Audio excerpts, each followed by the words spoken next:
Hi guys, आज मैं आप लोगों के लिए एक वीडियो लाई हूँ। खुशामद बुरी बला है।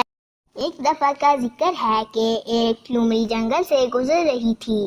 इसने दरख्त पर एक कौवा देखा जिसके मुंह में पनीर का टुकड़ा था।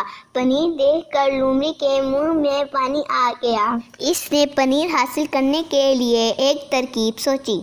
लोमड़ी दरख्त के पास आई और कौवे से बोली, मियाँ कौवे, तुम बहुत खूबसूरत हो, तुम्हारे पर बहुत चमकीले हैं, उम्मीद है तुम्हारी आवाज़ भी बहुत प्यारी होगी, मुझे कोई गाना तो सुनाओ। कौवा अपनी तारीफ सुनकर बहुत खुश हुआ और गाने के लिए चोंच खोली तो पनीर का टुकड़ा नीचे गिर गया। लोमड़ी ने पनीर का टुकड़ा उठाया और चलती बनी। नतीजा खुशामद बुरी बला है। Thank you for watching. If you are new in our channel, please subscribe, like and share our channel. Thanks. Bye bye. See you next time in our next video.